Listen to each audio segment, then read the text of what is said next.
Hey everybody, welcome back. Today I want to talk about really fun English phrases that make me laugh every time I hear them. First one is, what a palava. Never heard this before until I moved here to England. I never personally use it, but lots of people that I know use it, and it is really funny and makes me laugh. So what a palava means, what an ordeal, what a big mess, right? It's usually applied in a negative sense when something has just gone completely chaotic. But it's a really, really, really fun phrase, and I just love it, and it makes me chuckle every time. Another one that makes me laugh every time someone says it, going to the dogs. I personally first thought that this meant like going to hell or it's all like falling apart, but it actually means going to the dog races. It's something that, going to the races and betting on the dog races. That's basically what it means. But for some reason, I always go to things must be falling apart, which is a really strange thing because I'm more of an optimistic, silver lining type of person. But I guess I'm just getting a little bit more used to the pessimistic British culture here, and I assumed it meant they were complaining about something. But it's the truth. So going to the dogs is going to a dog race, and betting, having a chance to bet or just watching the race and having a good fun day out, which I hope I get to do in the future because it sounds like it would be cool. And at the very least, I'd get to use the phrase going to the dogs. Using the word untowards. It's another one that I never heard till I moved here to England. So untowards means unexpected, inappropriate, or inconvenient. I'm still not 100% sure how it's supposed to be used. I've seen people use it as like a reference to behavior, like, oh, all of that kind of fell apart at work and they just acted like nothing happened. That's the context I have heard it in. It just makes me laugh because it seems like it's just an old school kind of word that used to be used in like Victorian times or something. I don't know, probably even well before that. I'm sure it's not something that's brand new or anything like that. It definitely sounds like an old school word, but I don't remember anyone that I've ever spoken to in the US in any context ever using untowards. Doing me head in.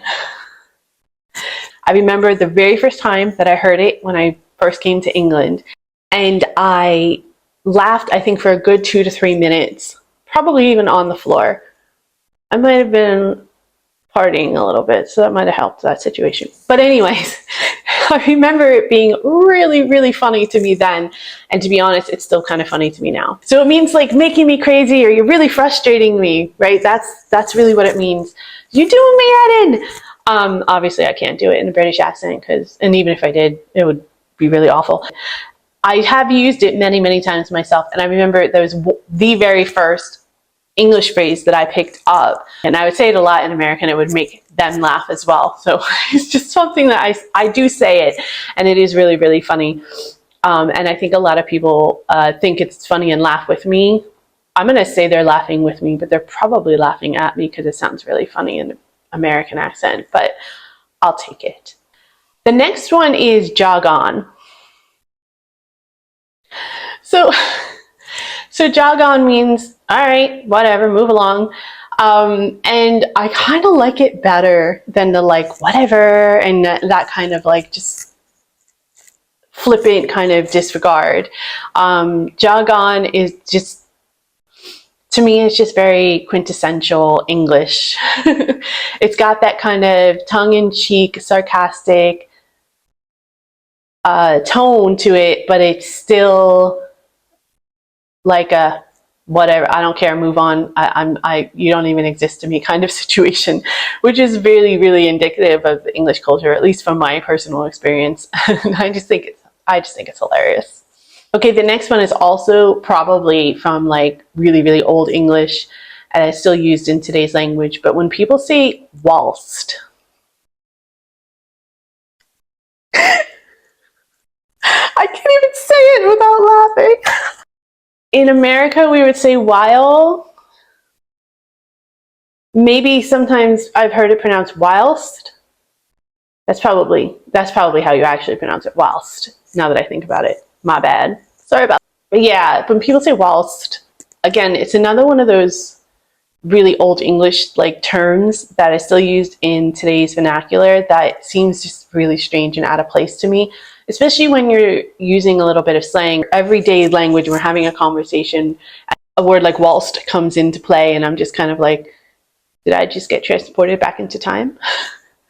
Again, no disrespect intended by any means, but it's just something that really is really funny to me when people say it. Okay, so the next one might be a little bit more slang, but it's the mutt nuts.